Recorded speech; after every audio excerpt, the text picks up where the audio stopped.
June, magandang araw sa inyo mga kalapatids, no? So, for today's video mga kalapatids is tatalakayin natin yung about sa mga bagong teknolohiya ng mga Taiwan birds, no? So, isa na dyan yung e-chips, kumbaga mga kalapatids. So, kung gusto nyo akong samahan for today's video mga kalapatids, so may naligaw, yun, puti, yung asawa ni Pokol. So, kung gusto nyo akong samahan for today's video mga kalapatids, tara!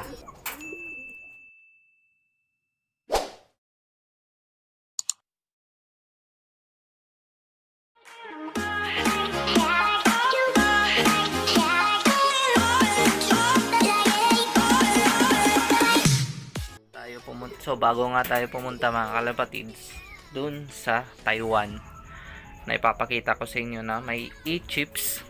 So ito mga kalapatids, yung blue bar na ikakarera natin sa norte. So yun yung King of the North fan race mga kalapatids, no? So nangitlog na nga yung asawa niya. So yan, yung dalawang itlog na yan. So ito literal na fuckboy mga kalapatids, no? So dalawa, yung native na yon, hindi ko alam kung native o ano, basta yung pasabay natin na yun na puti tsaka itong white flight ay inaasawa niya rin.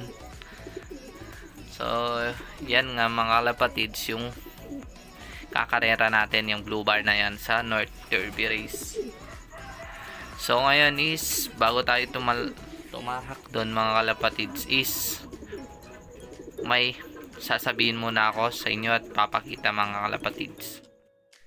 So yun nga no mga kalapatids, no. So ito yung reason kung bakit matagal tayong hindi nakapag-vlog no mga kalapatids, tsaka yung hindi ko na ipakita sa inyo yung mga nagdaan na Taiwan birds na dumaan nga sa atin mga kalapatids, no. So yung reason nga mga kalapatids is na hospital yung father ko.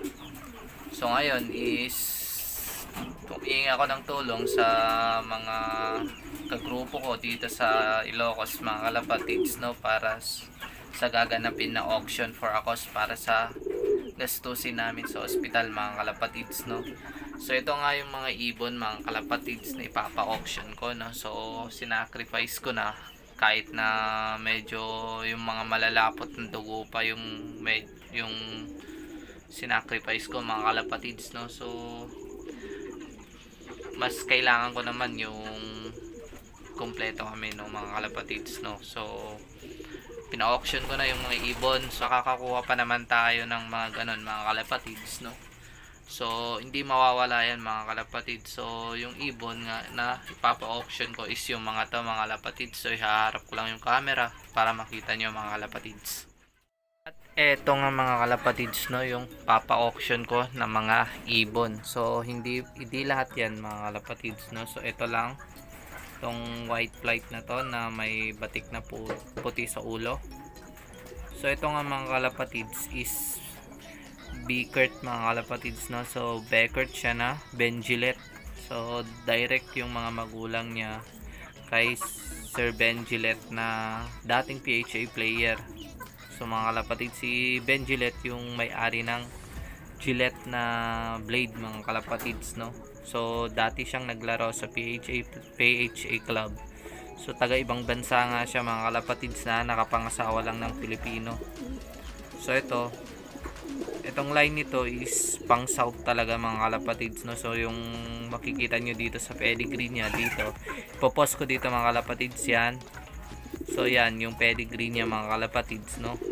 So makikita nyo dyan sa pedigree niya na tumatapos yung mga dugo niya ng mga south mga kalapatids, no. So ang line nga niyan is Benguilet Beckert mga kalapatids, no.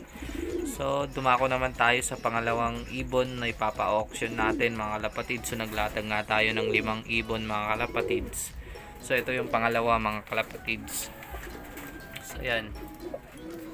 So itong pangalawa na to mga kalapatids is line nito ay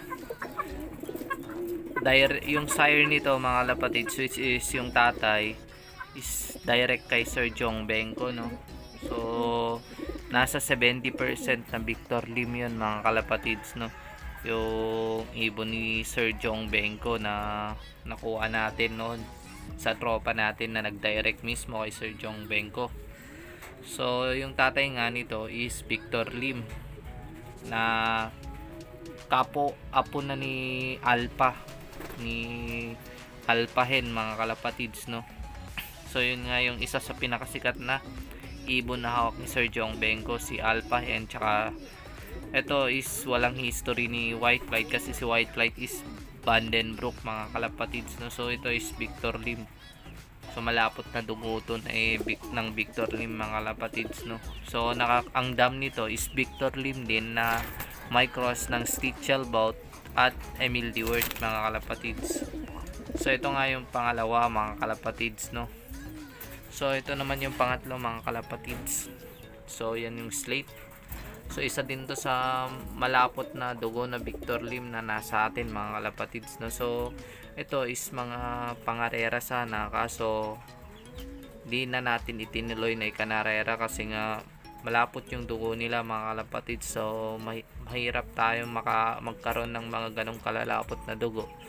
So bloodline nito is inbreed 732 line na Victor Lim. Cross naman to sa Stichelbout, mga kalapatids, no. So si Victor Lim nga is, alam naman natin na yung timpla niya is may Stichelbout, no. So sabihin na lang natin na malapot din na dugo ng pagka Stichelbout, mga kalapatids, no, yung ibon na to. So yung dalawa nga, mga kalapatids, is nasa cock section. So yung dalawang yun is yung pangarera natin sa ng South Derby race. So November, December race sana, kaso di nga natuloy, mga kalapatids, no. So yun nga, mga kalapatids, no, ipapakita ko na lang dito sa video na to yung dalawa sa ikakarera natin, mga kalapatids, na pina-auction ko nga for a cause para sa aking tatay, no, mga kalapatids. So ito yung isa. So yan, mga kalapatids, no. So ang bloodline ng kalapati na to, mga kalapatids, is Peter C. Biberman yung sire. So direct kay Sir Saldi Garcia. Tas yung dam naman niya, mga kalapatids, is ito. So yan, mga kalapatids, si Equine. So direct din kay Sir Ricardo Iking de la Cruz ng Bulacan, mga kalapatids, no. So member ng MMFC at BFRC, mga kalapatids, gayon din ng NHPC. So si Sir yung line nga nito na nakuha natin kay Sir Iking is mga line ng mga winner niya, mga kalapatids, no. So triple line siya ng BDB, Biberman, tsaka Emil Dewert, mga kalapatids. So yung mga line niya is nanalo ng mga kotse. So yung nanay nga niya is side bet ay sa 2013 overall champion ng North, mga kalapatids, no. So ito naman yung pangalawa na pina-auction ko na kak, mga kalapatids. So ito. So yan nga, mga kalapatids, yung isa sa pina-auction ko na kak. So ang line yan is Stichelbout cross sa Pencil E-Tech, mga kalapatids, no. So pasingsing natin sa tropa. So yun nga, mga kalapatids, no, yung mga pina-auction natin para sa mga hospital bill na babayaran natin para din kay Papa. So yun yung auction for a cause para sa tatay ko, mga kalapatids, no. So ngayon is dumako naman tayo, mga kalapatids, sa Taiwan birds na topic natin ngayon, mga kalapatids. So ito nga, mga kalapatids, yung mga bagong Taiwan birds natin, no. So ipapakita ko sa inyo itong isa muna. So isa siyang blue bar. So ang singsing nito is KLPR, mga kalapatids, no. So cock siya na medyo may pagka-pencil ng konti, mga kalapatids, no. So makikita naman natin na medyo may pagka-pencil siya dyan, mga kalapatids. Siguro may lahi ito na pencil, mga kalapatids, no.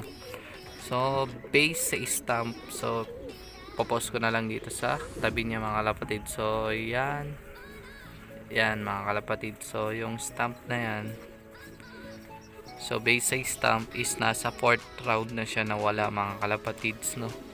So yun nga, pinapatingin natin sa mga Taiwanese, mga kalapatids, yung mga stamp nila kung nasang round na sila nawala, no, mga kalapatids. So medyo maswerte yung makakakuha nito kasi nga nasa 4th round na mga kalapatids siya nawala. So 5 rounds nga sila mga kalapatids noon sa Taiwan. So ito medyo maswerte, tsaka ginawan natin na ng pigeon ID tong mga kalapatids. So dumako naman tayo sa pangalawang Taiwan birds na nasa atin ngayon mga kalapatids. So ito nga mga kalapatids, no, yung pangalawang Taiwan bird na nakalatag sa atin, no. So medyo may lap siya. So mapapansin nyo mga kalapatids na may sticker siya sa sensor. So ang kalapati nga na ito is sa training na nawala mga kalapatids, no. Pero believe din ako mga kalapatids, no, kung sa training nawala to, ba't dito siya sa Ilocos nagtungo mga kalapatids, no. So yung training nga nila is mga around nasa 150 km yung last training mga kalapatids, yung club training. So sabihin na lang natin na mga ganon siya nawala mga kalapatids, so 150 km. So nakaka-believe kasi nga nasa more than 200 km yung gap ng nung location kung saan siya nawala hanggang dito sa Ilocos Norte, no mga kalapatids. So medyo may instinct din or may kaya din na makauwi, kaso nga lang dun nga lang sa Baguio mga kalapatids, dun siya nahirapan, no. So ang singsing nga ng ibon na to mga kalapatids is CTRPA, no. So naka-series siya sa South Race this season, so winter race mga kalapatids. So yan, medyo lugon na yung balahibo niya sa leeg. So itong mga kalapatids na ipapakita ko sa inyo, itong Taiwan bird natin na may electronic chips mga kalapatids. So ipapaliwanag ko din sa inyo kung ano yung mga nagbago sa mga Taiwan birds na kinakabit nila dito sa singsing nila mga kalapatids, or sa makabagong teknolohiya na gamit nila mga kalapatids. So ngayon is papakita ko sa inyo to mga kalapatids. So ito mga kalapatids, so ito nga mga kalapatids, no, yung Taiwan bird. So ito, so siyang checkered na white flight mga kalapatids. So yan siya. So ito nga yung tinutukoy ko na may electronic chips mga kalapatids. So bago natin pakita yung electronic chips mga kalapatids, so bibigyan ko lang kayo ng konting info about sa kanya mga kalapatids at sa electronic chips mga kalapatids, kung ano ba yung pinagkaiba dati sa ngayon mga kalapatids, no? So ngayon isamahan nyo ako mga kalapatids. So yun nga mga kalapatids, no, inilipat ko lang yung camera natin kasi medyo maliwanag dun sa kabila mga kalapatids, no. So ito nga, hawak ko na yung ibon na Taiwan bird na may electronic chips. So ito nga mga kalapatids yung ibon. So papakita ko muna sa inyo yung tatak niya mga kalapatids, no. So itong tatak niya mga kalapatids, yan. At ito mga kalapatids,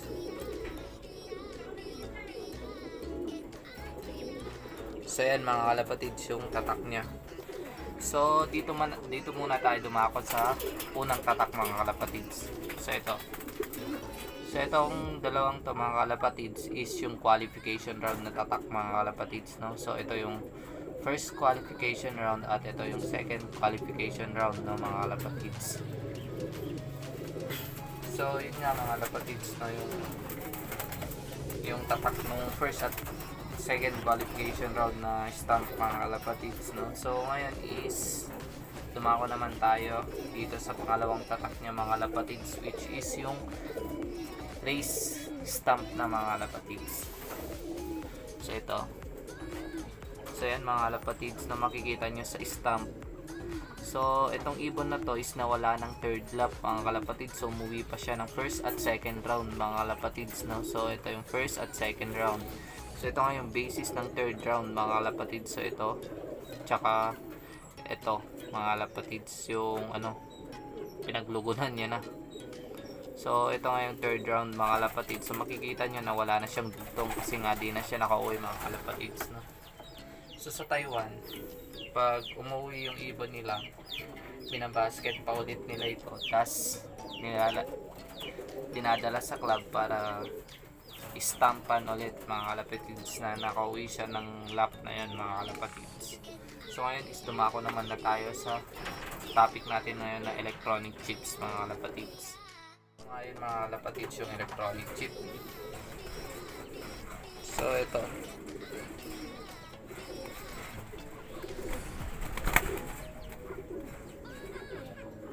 So yan nga mga kalapatids, no. So nakita nyo na may parang SIM card siya mga kalapatids, no. So yun yung electronic chips mga kalapatids. So Taiwan nga na to. So sa club nito na pinaglalaroan is gumamit na sila ng makabagong teknolohiya. So dati ang ginagamit nila ay ito mga kalapatids. So ito, so makikita nyo sa picture na yan mga kalapatids ay may tatlo siyang singsing. So apat pala. So inner ring, singsing ng club, sensor at yung nasa taas ng singsing mga kalapatids. So yung nasa taas ng singsing na yan mga kalapatids is yan yung sticker na ginagamit nila for bandy clocking. So bakit nga ba kailangan pa nila ng bandy clocking? So sa Taiwan nga napakaigpit mga kalapatids, no. So di basta-basta mga kalapatids yung pangangarera doon. So hindi basta-basta din yung premyo kasi mga kalapatids, no. So kailangan ng bandy clocking tsaka different way of clocking mga kalapatids. So sa Pilipinas nga is may club pa rin na gumagamit ng toe clocking system mga kalapatids, no. So yun yung club ng PFC. So nagka-clock sila via i-clock din yung mga medyo maangat sa buhay, tas yung iba nagka-clock via sticker, tas yung iba is via bandy clocking mga kalapatids, no. So doon nga sa PFC medyo ganun pa rin yung ano nila, yung clocking system nila, no. So sa Taiwan nga mga kalapatids is gumagamit sila ng bandy clocking, no. So for ano na rin yun, kumbaga backup mga kalapatids, kung hindi man pumasok kay benzing or sa sensor, matik na papasok naman doon sa bandy clocking, no. So yun nga mga kalapatids, no. So binago na nga nila yung way nila ng bandy clocking. So naging makabagong teknolohiya na. So yan yung e-chips, so electronic chips mga kalapatids, no, sa sensor. So yan nga mga kalapatids, no, yung topic natin about sa e-chips mga kalapatids, no. So sana na bigyan ko kayo ng konting kaalaman about sa makabagong teknolohiya ng Taiwan ngayon mga kalapatids, about sa mga Taiwan birds din mga kalapatids, no. So itong ibon na to na inilatag natin mga kalapatids, so nakuha na nga to mga kalapatids. So babiyahe na natin mga kalapatids. So ito, so popost ko na lang dito mga kalapatids, yan yung pigeon ID niya mga kalapatids, no. So yung nakakuha is nandyan na rin. So salamat ulit kay sir, no. So ngayon mga kalapatids is na-condition naman na tong ibon na to mga kalapatids, no. So almost a week na sa atin to, pero hindi ngayon ko lang na inilatag, no mga kalapatids, no. Kasi nga nagaganda na ako sa ibon na to mga kalapatids, tsaka din sa mga stamp at lalong lalo na sa e-chips mga kalapatids, no. So ilan pa lang yung tao sa Pilipinas na nagkaroon ng ganito, yung may e-chips mga kalapatids. So apat pa lang yung nakikita ko na post, kasama na tayo doon mga kalapatids. So yun nga mga kalapatids yung topic natin for today. So yung mga club nga na nasa southern part ng Taiwan is nasa 4th lap na sila sa linggo mga kalapatids, na. So maliit na lang yung ibon nila, kaunti na lang kasi nga nag-tie smash siya ng second at third round mga kalapatids. So sa second round nga daw is 75% yung hindi nakauwi, so 25% lang yung nakauwi sa Taiwan mga kalapatids. So yung third round, yung bagyong medyo papasok pa lang si bagyong Pepito mga kalapatids. So yun nga mga kalapatids, nung medyo papasok pa lang si bagyong Pepito, no. So nasa 60 to 50% yung nawala sa kanila mga kalapatids, no. So second round pa lang is nagkaubusan na mga kalapatids sa Taiwan, no. So ngayon is yung mga nasa northern part ng Taiwan is north race na nila. So 50 km na sila kaninang umaga ng North Sea race, no mga kalapatids. So may chance naman na may mga mawala doon mga kalapatids na mapadpad sa Pilipinas dala ng tailwind mga kalapatids. So yung tailwind nga mga kalapatids is yung nagpo-push sa ibon patulak papunta ng Pilipinas mga kalapatids pag north race sila, no. So linalagpasan na nila yung Taiwan. So yun nga mga kalapatids yung topic natin about GPS, Gunggong! Barinig kita sa mukha eh! mga IGPS, about sa electronic chip mga kalapatids, no. So ito yung Taiwan.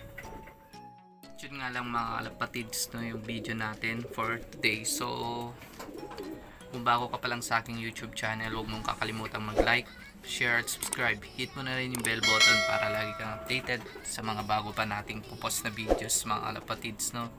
So ngayon, Taiwan Birds Fanatics, peace at ingat mga kalapatids.